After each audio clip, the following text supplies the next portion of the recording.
of Public Safety and Social Justice Committee to order. Can we have a roll call, please? Jackson is here in the building. Hoffman? Here. Miller? Here. Nelson? Here. Kuhn? McGilvray? Here. You have quorum. If we can all rise for the Pledge of Allegiance.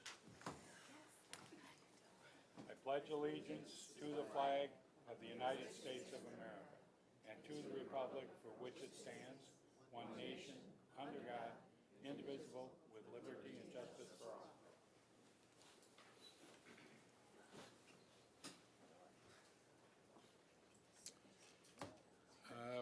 First, we need a motion for the approval of the minutes from September 10th.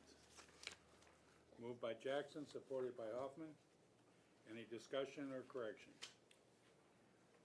Hearing none, all in favor signify by saying aye. Aye. Like sign for those opposed. Motion carries. Next is the approval of the agenda. Do we have a motion? Motion by Nelson, supported by Kuhn. Any discussion? Hearing none, all in favor signify by saying aye. Aye. Like sign for those opposed. Motion carries. Next, we have public comment. Is there anyone in the audience that would like to address the committee? If hearing none, we'll move on to communications. What's the wish of the committee?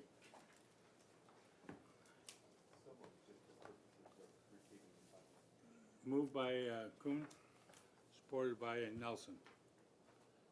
Mr. Kuhn. Yes, thank you, Mr. Chair. I did have a couple questions about B, C, and D on the communications. Oh, sorry about that. Need to not be online here. Yes, B, C, and D. Had a couple questions on those. And what is this technology enhancement grant? Can you tell us a little bit about that? This is actually our first application for this funding source. It's the same funding source. It's the Burn Jag grant that you saw, I think, a couple weeks ago that came to committee, where we asked for a couple of new live scan stations. This is actually a competitive grant through the state police.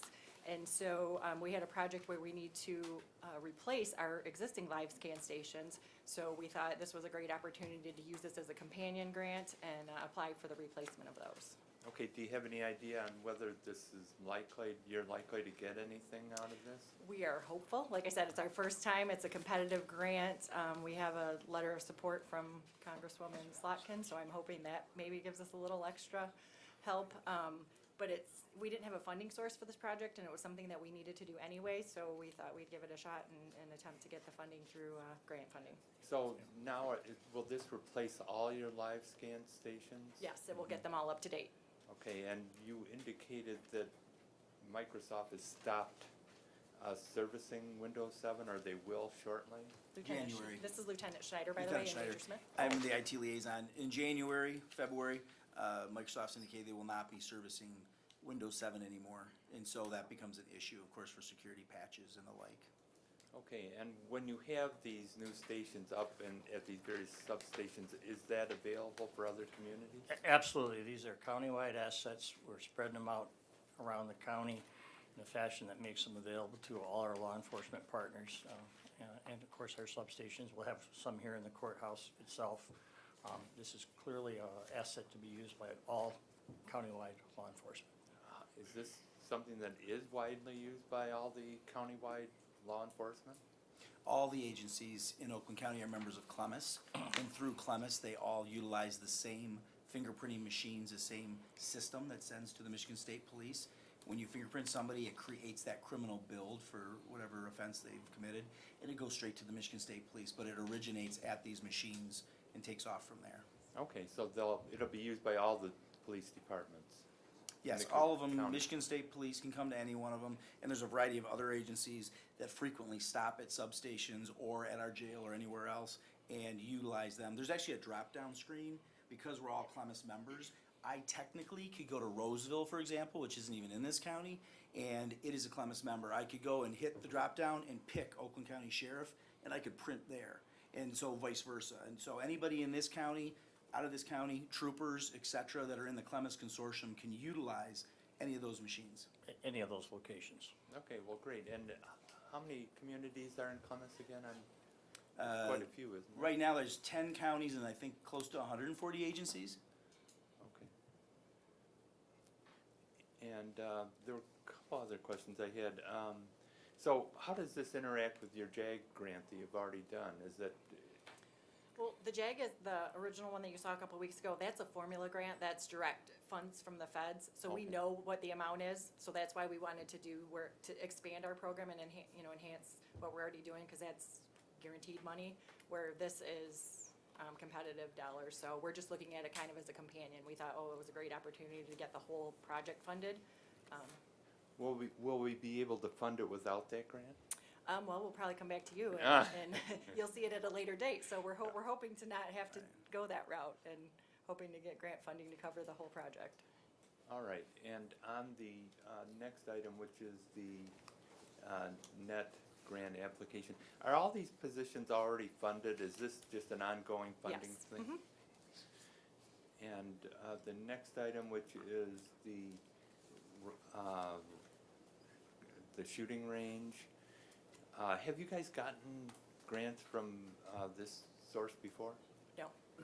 Okay, and how did it come to your attention that this is a possible source for helping you with this gun range?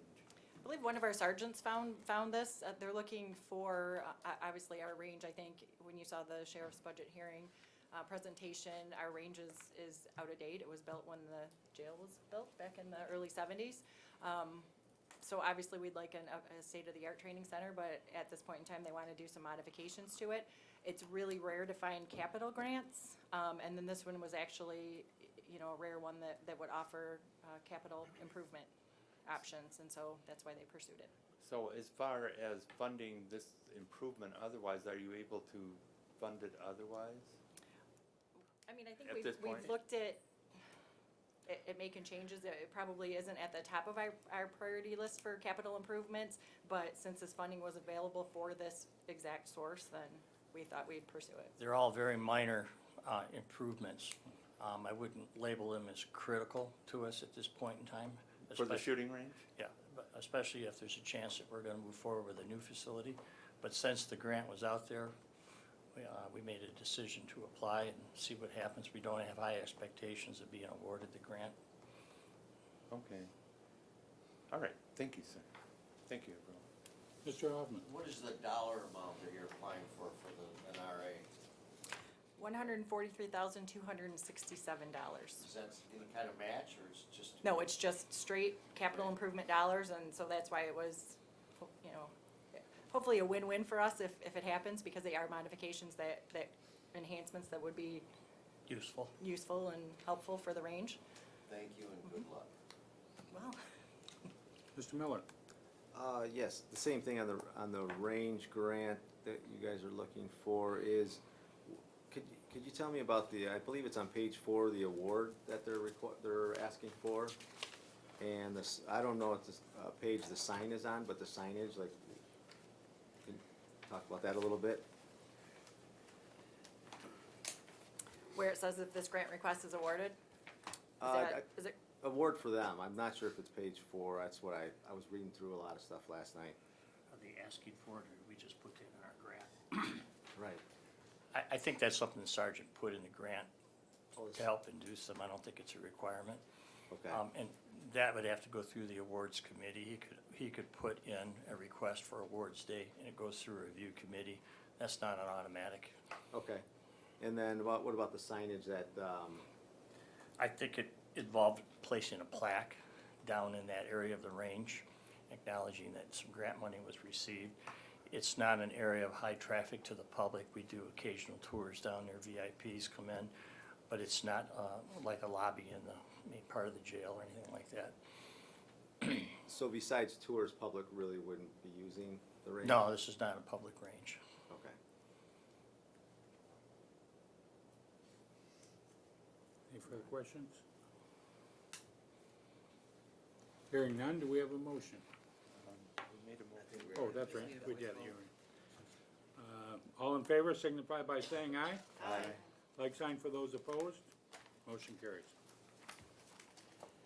First item on the agenda is Health and Human Services Homeland Security Division Emergency Management Performance Grant Agreement for 2019 acceptance. Moved by Hoffman, supported by Nelson. Mr. Hardesty. Good morning, Commissioners. In front of you is a grant acceptance agreement proposed. This would be the 47th year of the grant for $61,220, which we are required to do a 50% match. Basically, this is the base of having an emergency management program. So if we accept this money, we agree to have an emergency management program, continue with training and exercises, which are things we are going to do anyway. So this gives us 50% basically towards salary and benefits in the office. Good. Any questions or comments? Hearing none, can we have a roll call vote, please? Jackson, Yes. Hoffman, Yes. Miller, Yes. Nelson, Yes. Kuhn, Yes. McGilvray. Yes. Motion carries. Thank you. Thanks, Tim. Next, we have Sheriff's Office Fiscal Year 2020 Automobile Theft Prevention Authority Grant Acceptance. Do we have a motion? Motion by Hoffman, supported by Miller. It's all yours. Okay, good morning. So we're here to ask for acceptance for our annual ATPA grant. First of all, I want to thank you for being able to walk this on. We found out that it had to be signed and back to the state prior to September 30th, so we had to do a little scrambling to get it on the agenda, so we appreciate that. And I do have hard copies, because I know they sent out an email yesterday with an update. If anybody needs it has the budget amendment on it, so if you need a hard copy of that for review, I also have those. But basically, we're asking for 1.8 million, and with a grant match of 757,000, and we also get funding for a position on the Detroit team. Any discussion? I have a question. Mr. Hoffman. How are auto thefts in Oakland County? Well, this is What year is it? Captain Quisenberry and Sergeant Quisenberry over here, and they're the experts in auto theft, and they can fill you in on that. Would you want to respond to that, Nikki? Yeah, I mean, we go down every year. I mean, we're doing the team's aid in bringing auto theft down. That's good to hear. It is. Thank you. Yes, sir. This grant started approximately 30 years ago, and every single year since its inception, there's been improvements in statistics. The whole field of auto theft has probably evolved in 30 years from chop shops and undercover purchases of stolen cars to, there are a lot of paper fraud crimes that go along with auto theft now that it's continued to evolve. And because it's backed by the insurance companies that for funding, we work closely with them to ensure that their concerns and needs and our resources are pushed in the direction that they need to. One more question. How does evolving technology play a role in stopping auto theft? Oh, it's fabulous. With new cars are coming out with today, and their infotainment systems are virtually, I hate to use this word, walking search warrants of every place you've ever been, anyone you ever called, any station you ever listened to. So when a car is stolen, that technology is going to help us recover faster and prosecute better. Thank you. Ms. Jackson. Thank you. Representing a portion of the city of Southfield and realizing that we have some of the highest auto insurance rates in Oakland County, this grant, do you know how it affects the fact that our population rises daily with our working class, all the people that park in structures, and do you see an incidence of auto insurance rates being higher because of just our structure of having a working class community in Southfield? I don't think in our analysis of the auto theft crime problem, we focused too much on the rates and the causation for rates to be higher in one area. And I get your point that a lot of your population comes at 7:30 in the morning and leaves at 5:30 from a variety of areas, but no, that wouldn't be our area of expertise. That'd be a different venue for that question. Okay, so just to, maybe my local police force would be able to address that for me? possibly yes. All right, thank you.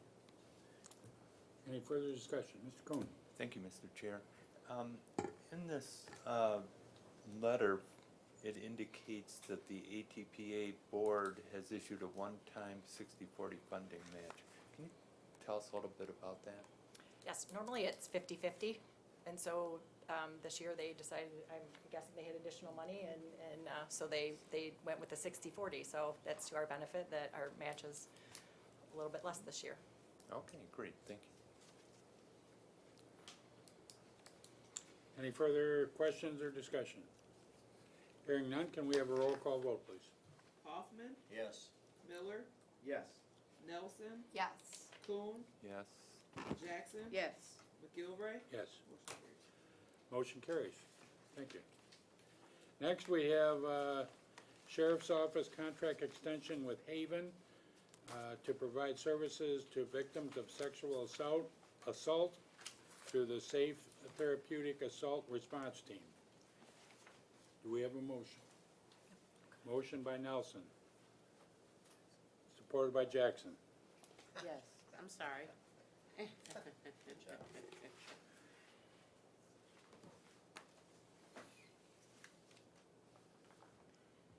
all Hi. yours. My name's Amy Neiman. I'm the new president and CEO at Haven. I've been there for 11 months, and thank you for the opportunity to introduce myself to all of you today. I have some materials for you about our programming that I'll leave with you.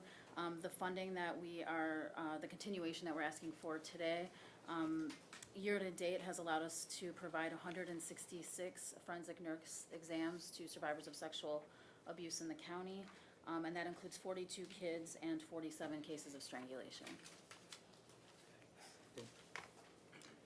Any discussion, questions? Mr. Coon? Thank you, Chairman. Can you tell us a little bit about the training that these nurse examiners have? What makes this better than an ER?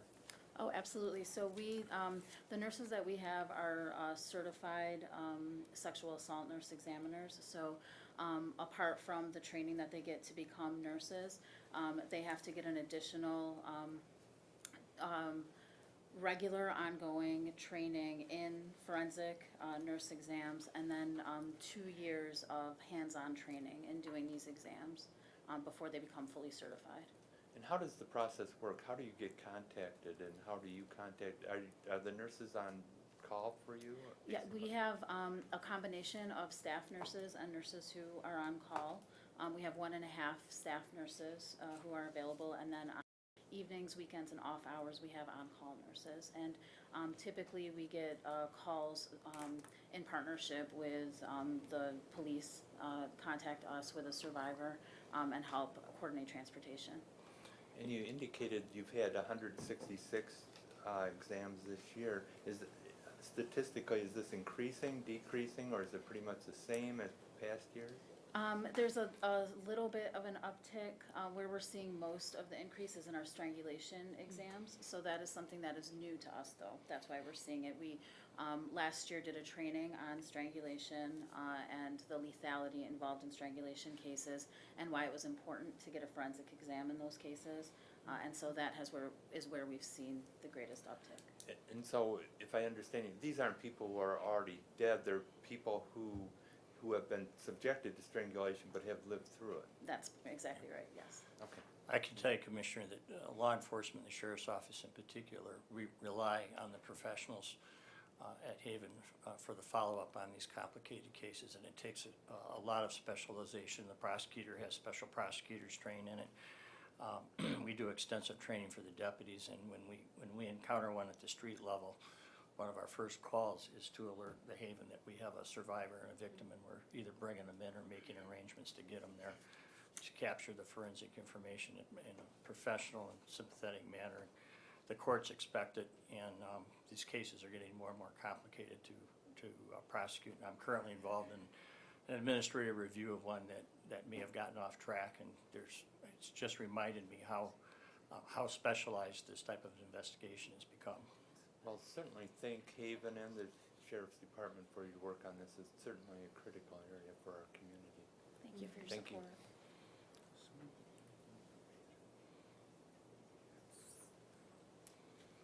Any further discussion? Mr. Miller? I just want to thank you for what you do. In a prior position of mine, when I was younger, not that I'm older, but I was actually worked for Terminex, which serviced the Old Haven site, and just to see what they went through is just like, just kind of grabs your heart, you know what I mean? So I appreciate it. And I'd be happy to give any one of you a tour if you're interested in finding out more about what we do. Any further questions or discussion? Hearing none, can we have a roll call vote, please? Miller, Yes. Nelson, Yes. Kuhn, Yes. Jackson. Yes. Hoffman, Yes. McGilvray. Yes. Motion carries. Thank you very much. Thank you. Next, we have a presentation, Oakland County Jail Diversion Outcomes by Wayne State School of Social Work Center for Behavioral and Health and Justice. If you can come up to the end of the table. And if you would, please introduce yourself and where you're from. Thank you very much. Okay. Thank you. Is that the same thing? Don't look at it. Okay. Good afternoon, everyone. My name is Liz Talander. I'm the Deputy Director for the Center for Behavioral Health and Justice. We are a center that's located at the School of Social Work at Wayne State University. I'm joined by our project coordinator and my colleague Nancy Hambrick, who coordinates our efforts in Oakland County, as well as Kathy Yonker from OCHN and Lieutenant Schneider from OCSO.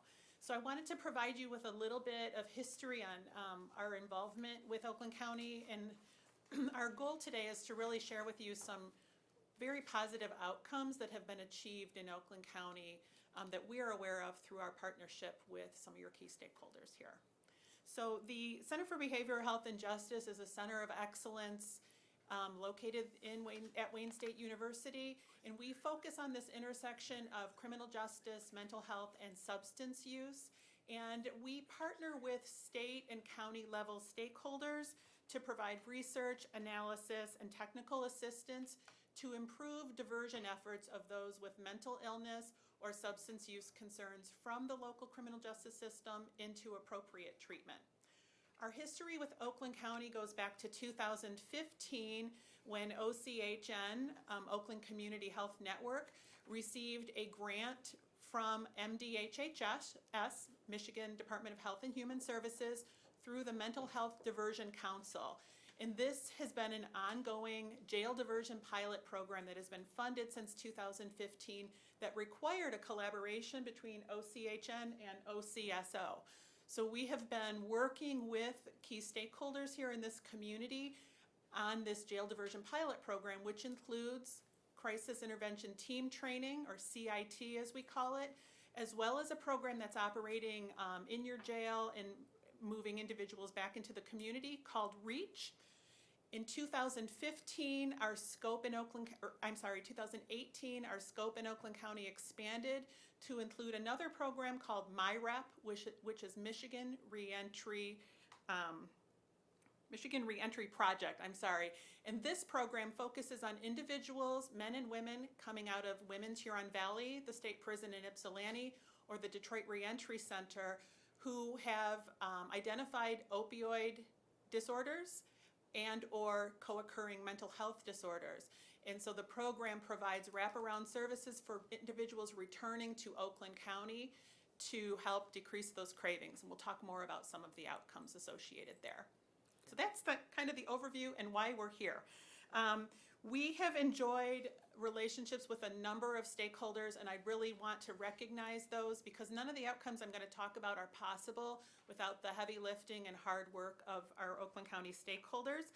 They include Kathy and Lieutenant Schneider, who are here, as well as Dan Holloway at OCHN, Lieutenant Melissa McClellan, Lieutenant Todd Hill at OCSO, Matt Calhoun, Stephanie Noga, and Wanda Dixon, all at Oakland Family Services. The outcomes that I'm excited to report to you include outcomes related to CIT, Crisis Intervention Team Training, REACH, which is Rapid Entry Engagement and Assessment to Community Health, and also to MyRep. When we look at MyRep, this program began in 2018. Again, it's targeting those with opioid use disorders and possibly a co-occurring mental health disorder who are returning from state prison to Oakland County. 16 participants have enrolled in that program in the past year.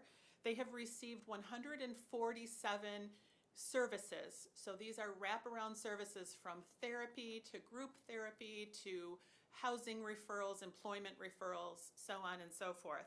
Of those 16 participants, 82% that they have reduced drug cravings during their involvement in this program, which is wonderful news.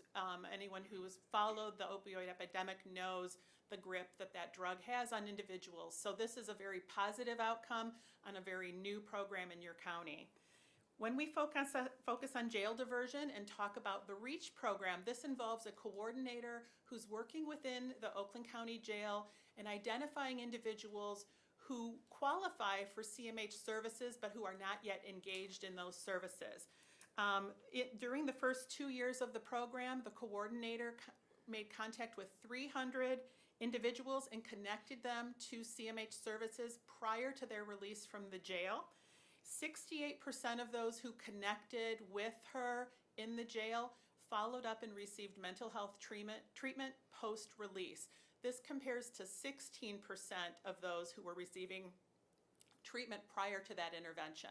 So this is really increasing accessibility as well as mental health treatment within your community. And then last, I want to just touch on CIT. Oakland County has really focused efforts through this jail diversion grant on officer training. Through 2017, and there have been more trainings that have occurred since then, 462 officers in Oakland County received CIT training. That includes 123 patrol officers, 33 dispatchers, and 306 of your corrections officers at the local jail. Following the training, we experienced very positive outcomes that are actually positive not just locally, but on the country level stage. And we have actually shared these in a professional manuscript that many of your administrative folks at OCSO partnered on a manuscript, and I'd be more than happy to share that with you. But patrol officers were 38 times more likely to divert individuals experiencing a mental health crisis to common ground versus taking them to the jail. Those officers in the jail who had CIT training were able to reduce the use of the cell extraction team. This is a highly trained team utilized to resolve behavioral issues within the jail. They were able to reduce the use of that team by 50%. So these outcomes, decreased opioid cravings, improved mental health and access to mental health treatment, and improved de-escalation skills within the community and in the jail are attributed to the work of our partners. I wanted to pass this to Kathy Yonker, who can talk a little bit more about OCHN and their efforts around jail diversion, and then to Lieutenant Schneider, who will finish up. Thank you, everyone. Good morning. As you know, Oakland Community Health Network, previously OCCMHA, has had a long commitment to addressing pre-booking jail diversion and providing services in the Oakland County Jail. Our employee, Dan Holloway, is our jail diversion full-time coordinator. He is available to all police agencies across the county. And has been a key part of allowing us to build on relationships that had already been established. In front of you, I believe it was shared, the Intercept model.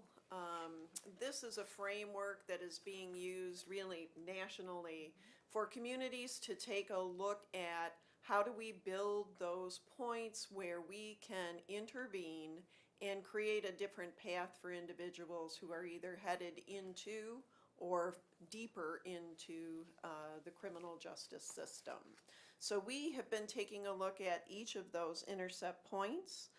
Certainly that initial piece with Common Ground being a 24/7 crisis center that allows for police drop-off is something that other communities are looking at replicating. It really is a key factor in Oakland County's ability to divert people from jail, whether that's local or Oakland County. As mentioned, we have focused a great deal on training for law enforcement. The funds that have come to us from the Diversion Council have been absolutely essential in getting that launched in Oakland County. That allowed us 5 years ago to really focus with Oakland County Sheriff's Office to launch the training, get a large number of officers through the training, and then really it is spread because of the value the officers have found in that training and shared with their fellows. I am going to leave a single copy of our full curriculum that we have developed. You're welcome to take a look at that. We do have a training scheduled again for the following year. However, we will no longer be receiving dollars from the Diversion Council for this effort. The expectation of the council is that communities come together and look at how to fund and maintain and sustain these efforts. So we are in the process of doing that. We also have multiple court liaisons that are working both at the district court. 45th has a mental health court. OCHN has the mental health liaison employed there, as well as our adult treatment court here at the circuit court level. There is also a liaison embedded there. In the jail, Oakland has enjoyed a really excellent relationship with our jail partner. We have had mental health services embedded at the jail that includes a psychiatrist, as well as a clinician that is the therapist involved in the JAWS program, as well as the REACH coordinator and a casework person. As Liz mentioned, the addition of that REACH coordinator, having someone embedded directly in the jail that not just identifies the need for the mental health services, but that provides that support in that transition so that we do not see people kind of fall through the cracks upon leaving jail. That period of time is exceptionally vulnerable for individuals with mental health needs or substance use concerns. And we know that in those 14 days upon leaving incarceration, there is a great deal of risk involved in additional contact with law enforcement, issue with mental health concerns, and then certainly the frequency of overdose deaths increase greatly upon leaving jail. We've had the opportunity to embed medication-assisted treatment in the jail, which has been, again, other counties, other communities across the state are looking at ways to do the same. So these have been very forward-thinking and meaningful changes that have occurred in the last 5 years. We're really taking a look at reentry, but then again, most individuals are coming out on probation. So we identified a need in our system to have a system bridger that understands the requirements of probation as well as connects to the mental health providers so that individuals can successfully meet the requirements that are laid out in probation without ending up violating and returning to jail. So the reason we're looking at this across the full spectrum of the Intercept model is that we can focus on the front end, but we also have to look at how do we seriously support people so that they are not looping back into the justice system and getting caught in that circular pattern. Our relationship with Wayne State has been invaluable for us because we don't have the internal ability to do the kind of data analysis and process mapping and We're incredibly thankful for the Diversion Council's continued relationship with Wayne State and with all of us. We always look to the Oakland County Sheriff's Office as well as many of our other community police agencies as tremendous partners. We want to continue to expand that. We did also just host a training for probation and parole officers as well as judges and attorneys to try and build that cross-system understanding of the mental health system and then how that intersects with all of those different partners in what makes up the justice system. So we thank you for the support that we've received through local dollars. Many of these efforts cannot be funded through use of our Medicaid budget, which we receive from MDHHS. These are not services that can be billed to Medicaid. So we do rely on local dollars, general fund, and in this case have relied quite significantly on those grant dollars that have come to us. Okay, so from the sheriff's standpoint, when we were approached with this training, we decided to go all in on the training because, as you're well aware, we end up getting a lot of mental health patients. A lot of people coming into the jail probably would have done better if they didn't come into the jail, right? They come in on some minor charges, they have a lot of problems, and it would have been nice to have this training a long time ago so we could address some of this. So we put as many people as we could through the training. We decided, after going through the training and hosting the training for other agencies as well, that we really feel that the training should be for all police officers, mandated in all police academies in the state of Michigan. We also feel it should be mandated for all corrections academies in the state of Michigan, and we ourselves have made the change so that our corrections academy, it is mandated. So everyone will go through CIT, mental health awareness training, etc. in our corrections academy, so that they're always aware of these different problems, how to deal with people, etc.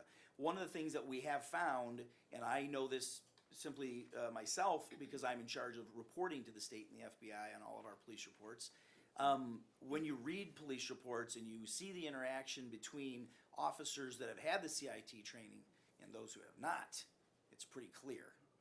And in fact, one of the things that we've found that is a very nice outcome is that even officers who are dealing with a non-mental health situation, they're going to just I want to say a regular call, but a call that is not mental health in nature, are handling those calls better, are talking more effectively, interacting more effectively with either the suspect or the victim.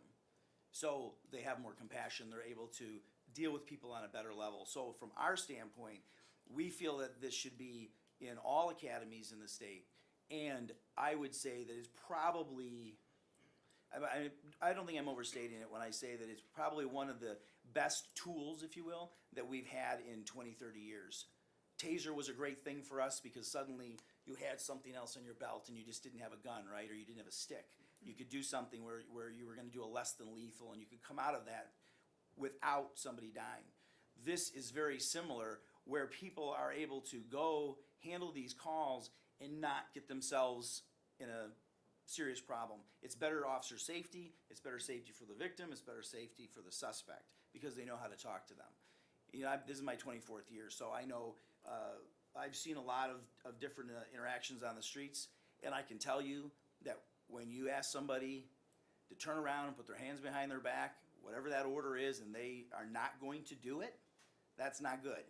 I'm not asking you, I'm ordering you to do it, right?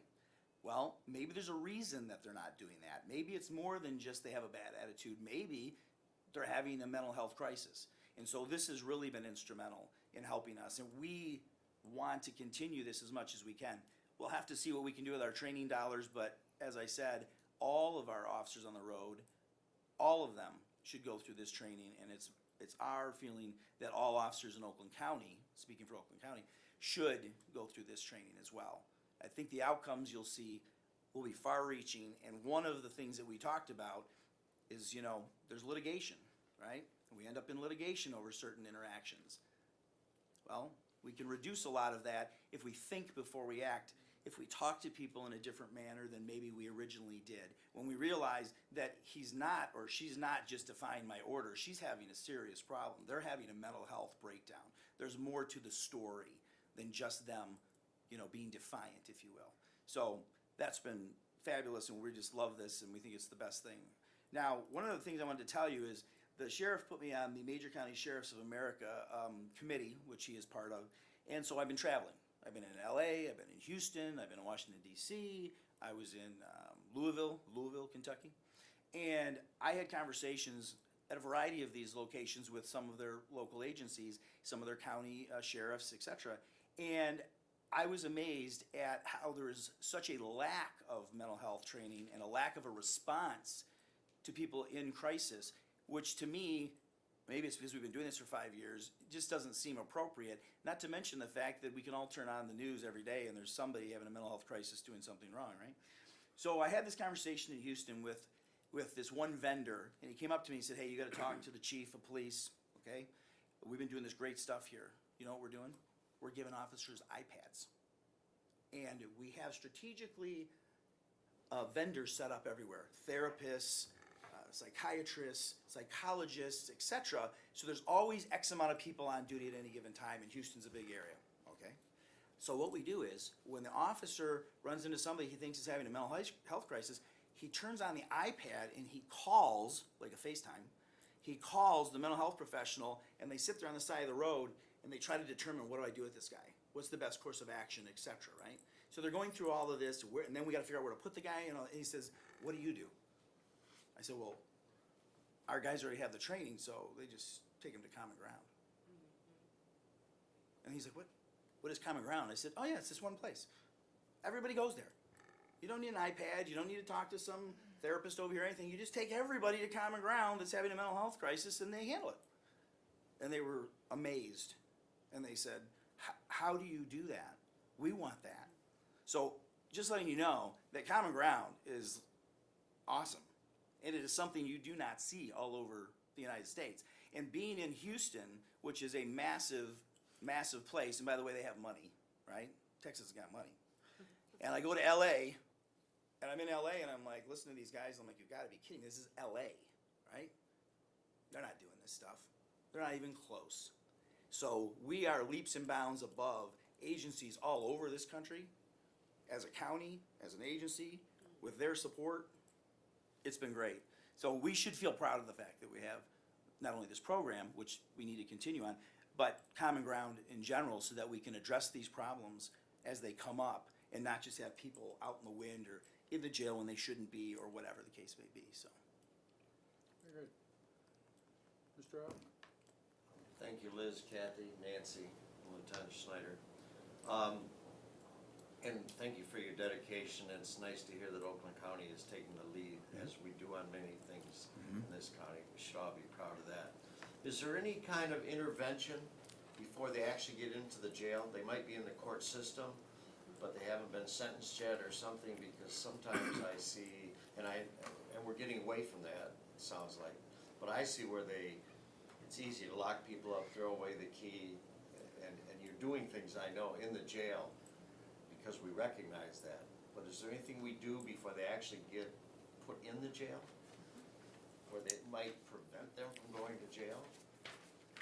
Yes, as I mentioned, Dan Holloway is our jail diversion coordinator. He's well-known among many of the agencies. There's a phone call that can be made. He fields them every day from officers who say, here's what I'm looking at. What are my options? It may be that the individual needs to go to Common Ground, but it may also be just that they need to get connected back with their support person, whatever alternative there could be. So we're always looking for opportunities to divert as early as possible. The other thing that we've seen happening, which we're really pleased about in bringing on the connector between the judges, between the circuit court, district court, and us, is we're getting calls now every day from court staff and from judges directly saying, Here's what's right in front of me. Do you have any other options?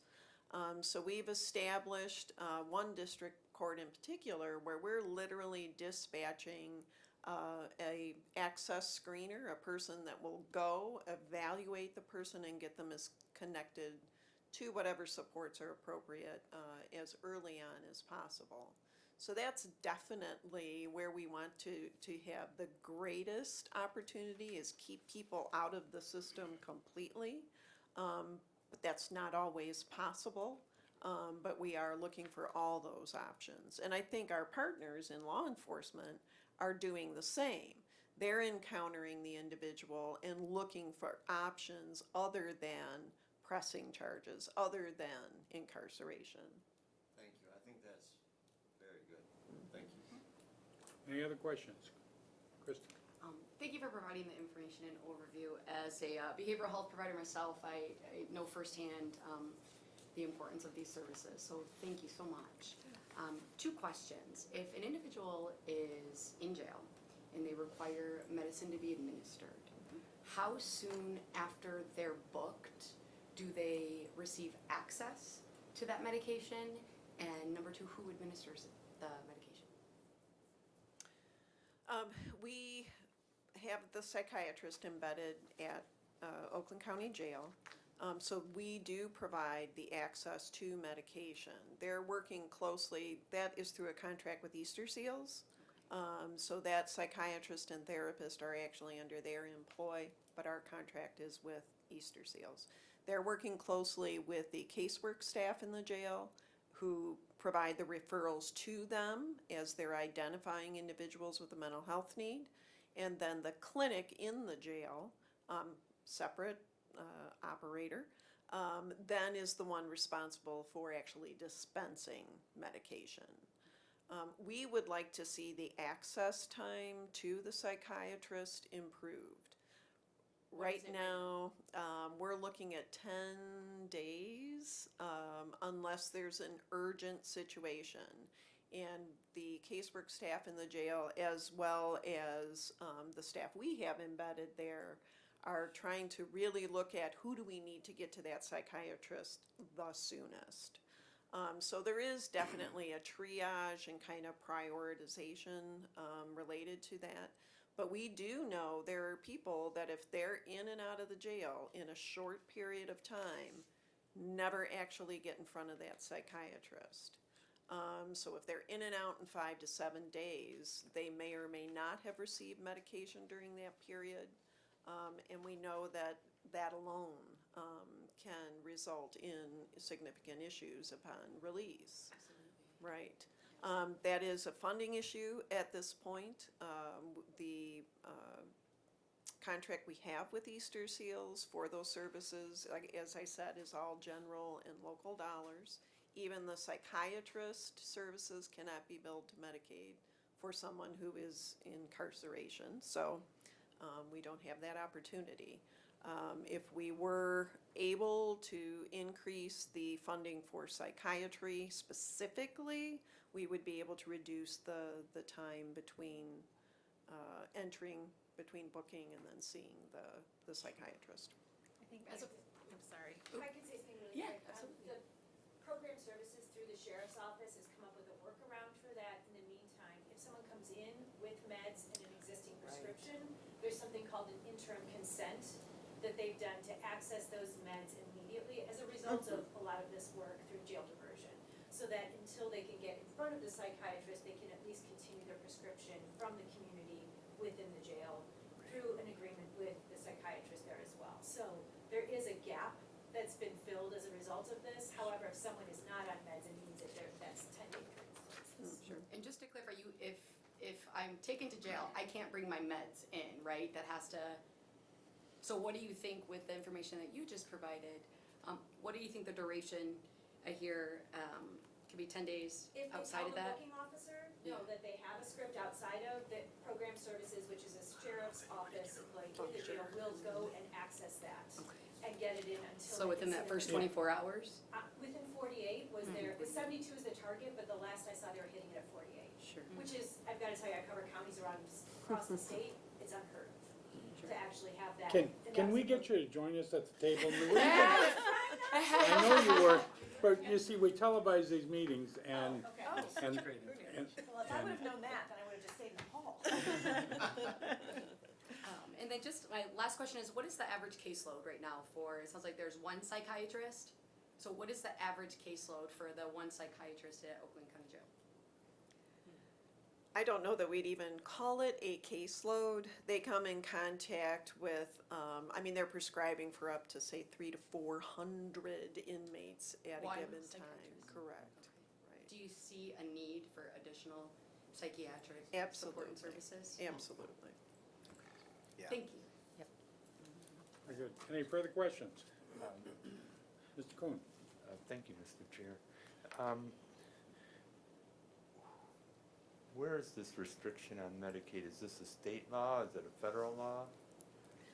Why is there a restriction on Medicaid? It is a state law, and they're actually making some efforts, as our work across 16 counties across the state, this issue has continually bubbled up as an obstacle to continuing treatment.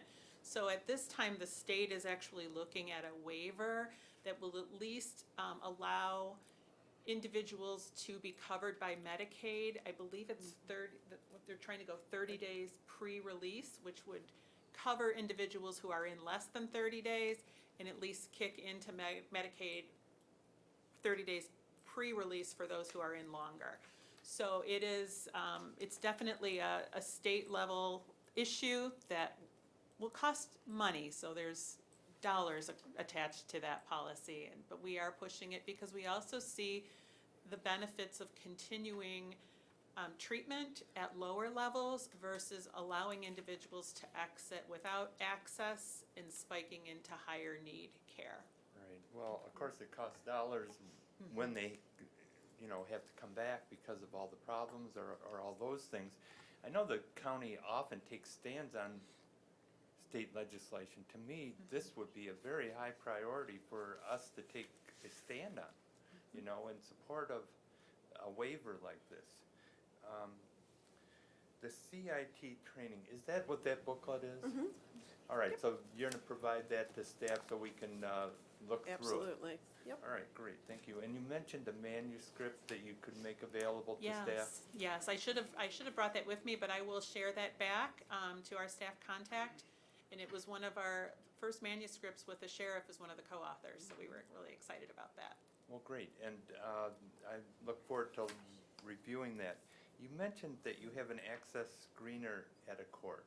What does the access screener do, and which court is that? Well, we actually have two. The one is the liaison that's embedded at the 45th District Court, and that is an actual mental health court. They did receive funding through SCOW, State Court Administrator's Office, and went through that process of becoming a mental health court. They can hear cases from anywhere in the county as long as the individual is an Oakland County resident. When we refer to access, what we're talking about is looking at whether the individual meets the clinical criteria of needing our specialty community mental health services. An individual may need mental health services of any range. Our access criteria takes a look at who's going to be entering into our system. If they don't rise to that level of need, there are always referrals and connections given, however.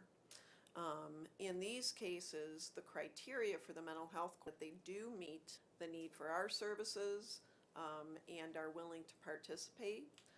We've also then made an as-needed arrangement with 51st to send out or dispatch an individual when someone comes to the court's attention and they would like to have that individual evaluated.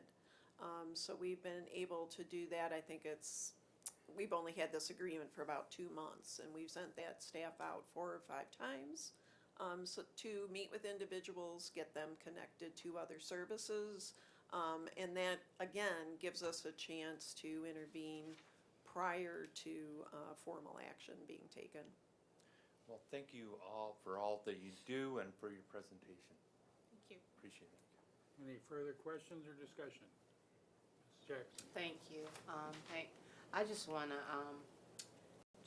recognize Officer Sheriff Snyder for his passion and just relaying the importance of all officers being trained in, is it CET training to help recognize when people need to be not arrested but diverted to a place where they could obtain mental health care.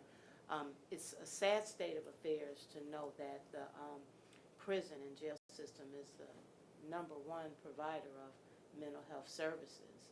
But it's good to know at the same time we're trying to improve that situation with how we deliver. I just wanted to ask about the REACH program as well, because it's at 68% engaged in post-jail treatment. So would that treatment be provided by our approved Oakland County Health Network providers? Yes, in those statistics, that's who we're following, are those individuals who are meeting criteria for our services, have been connected to our providers, and then that follow along to make sure they're staying engaged. Okay, great. Thank you. Any further questions? I have a question to the Lieutenant. Yes. How much training are we doing with the local departments? Royal Oak, Madison Heights, Berkeley? Well, we offered it to them, and we did get some that sent their people, but they maybe only sent a couple of officers. You know, that's, I don't know. Yeah, it costs to backfill people, it costs to, you know, because they're here and then someone else has to cover them, and I get it. But I think there has to be a recognition of what, you know, what's important here, right? So if we, you know, you don't just have to look at school shootings and movie theater shootings and all the other stuff, because what's the common thread for a lot of these people, right? They're all got mental health problems. But you can just look at every day when we deal with people. We get called, doesn't matter if it's Pontiac, Rochester Hills, wherever we're at, we get called to, in front of my shop, there's this guy and he's a nuisance, he's an idiot, he's wandering around, he peed behind my building, I told him to leave and he wouldn't, blah, blah, blah, right? And so we show up and, you know, they're not always just drunk or on drugs or something, they've got mental health problems. And so what do we do with that person? Just arrest him for peeing in public and take him to jail or something? I mean, and then he's in the jail for how long? And he needs all these services, which is fine, except, you know, they're expensive. So he gets all of these services and he goes through the process and his court case gets postponed because he's not doing well, and it goes on and on and on. And sometimes the amount of time they could have done in jail for the offense, they've already done in jail. So if the offense was a 30-day in jail and they've already been there 30 days because they've got all these mental health issues, I mean, why are they even there in the first place? For some minor offense where we could have gotten them help, you know. They're off their meds, etc. I mean, I've seen a bunch. I was in the jail for 5 years because, you know, back in the day, that's what we had to do, right? You did your time, and that was fine. I enjoyed it. I did my 5 years and moved on. And during that time, I saw a lot of people that came in that were off their medication, that were really out there. I mean, seriously out there. And after they got help and they were on their meds, a totally different person. Totally different person. They would actually come up to you and say, hey, I'm really sorry. I'm really sorry for how I acted. I'm like, okay. You know, when I came in, remember you're the guy that pictured me? And I go, oh, yeah, okay. He's like, I'm really sorry I acted that way. That's not normally how I am, but I haven't been taking my meds. You know? What efforts have we made to try to change it so it is mandated on a state level for this type of training? Well, I know on the correction side, we of course mandated for ours, and then I know there's been some conversation up through into the state on the correction side for sure, where we've talked to them and said, hey, listen, we're doing this, we think this should be done, just letting you know what we're doing, etc. On the police side, I know there's been some discussion with MCOLS, who is the governing body over us, and there has been some discussion with them. You know, they always run into the fact that the academy is so long, and we want to add on this and we want to add on that, and how much time does it take, and it's another day, etc. And so they go back and forth. Their board goes back and forth with how much longer do we make the academy. So I know that's always a concern for them, but there has been some discussion. I think that obviously there's probably a variety of other people, so it's not just coming from one source, that probably could also have that discussion. There is a state-level CIT group that's convening on a monthly basis. This is comprised of officers from across the state as well as behavioral health professionals. And they are trying to unify opinions across the state and actually elevate the need for CIT training and additional funding, whether that happens through MCOLs, whatever the case may be, but understanding the importance of CIT. And there is no state-level body right now that's pushing the idea of CIT, so this is the body that's doing it. They've been meeting for about the last year, and they're actually holding their second CIT conference this October. So there is some forward motion, but it is also working on consensus from 83 counties across the state. So they're getting their traction and seeing where they can go and what impact they can make at the state level. And I did bring some information to leave behind about the state level group. Does have some contact information in here as well. What efforts could we make as commissioners to the local communities to support your effort in getting the training to those local departments? So some counties across the state and across the nation have taken a little bit different. Rather than training 100%, what they've asked is like a 20% saturation rate of officers who are really already interested in it. There's the whole idea of volunteering versus voluntolding, and some of the data has revealed that officers who are already interested in it are the best place to start. So keeping that in mind, while 100% would be amazing, some departments have looked at taking their officers who are already interested and training those and having a specialized team that's called when these calls come in. So it's a little bit of a different approach that might be helpful. Sure. And the difference between CIT training and other forms of training needs to be clear for communities as well.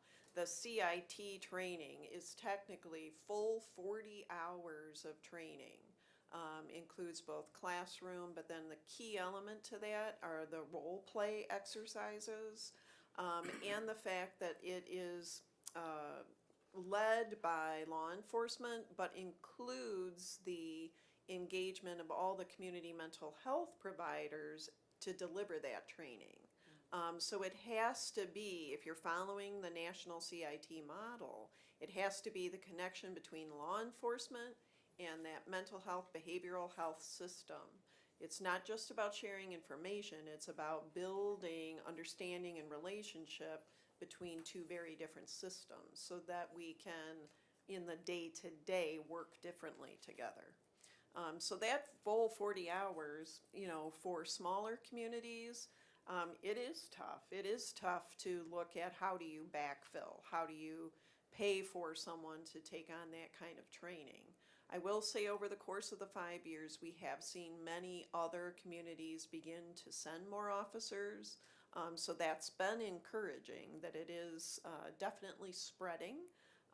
And we've even had a few out-county individuals as well as, I think FBI. There were a couple federal folks that came and took advantage of this as well.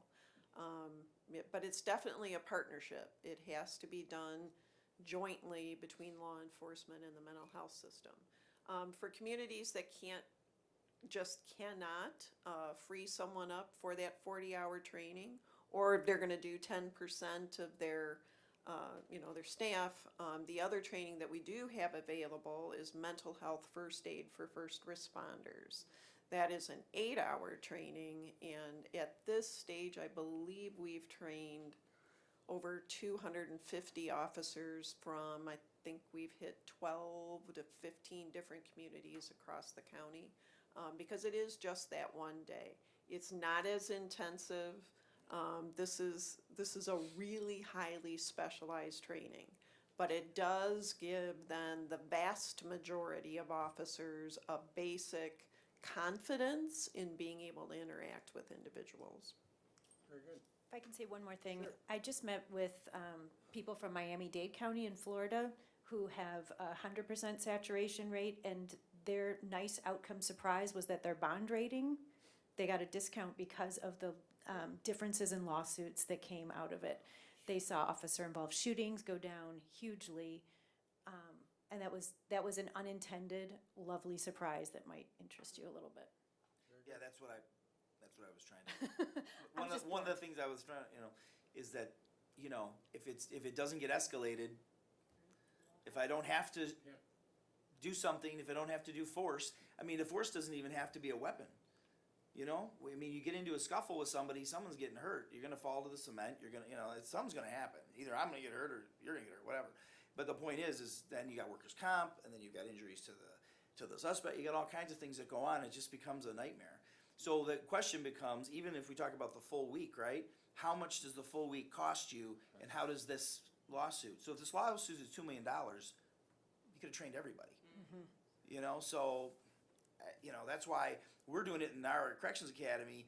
When you talk about MCOs and they say, well, that's we gotta add a whole nother week on. Oh, okay. I mean, our police academy is 4 months. I have friends all over the country. You know how long their police academy is? 6 months, 5 months, whatever. It's another week. I mean, it just is what it is. It's too important. There's too many problems. If you turn the news on every day, what is it? There's always a problem with somebody having a mental health breakdown and someone gets hurt. Shannon? Just quickly, do we have statistics on our local communities, like percentages of officers that have been through this training, so we could compare?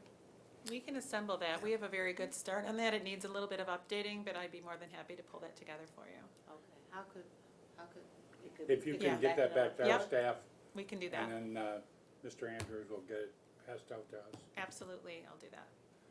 Tom? Thank you, Chairman. Can you get us the information on these legislative bills? Which bills they are? And Yep. Yeah. Appreciate that. We will Thank you. return information to all of you. Thank you for your interest. Well, thank you. Any further questions or comments? If not, thank you all so much for being here. We appreciate your presentation today, and it was very, very informative, so. Thank you. Thank you. And there being no further business, the meeting stands adjourned.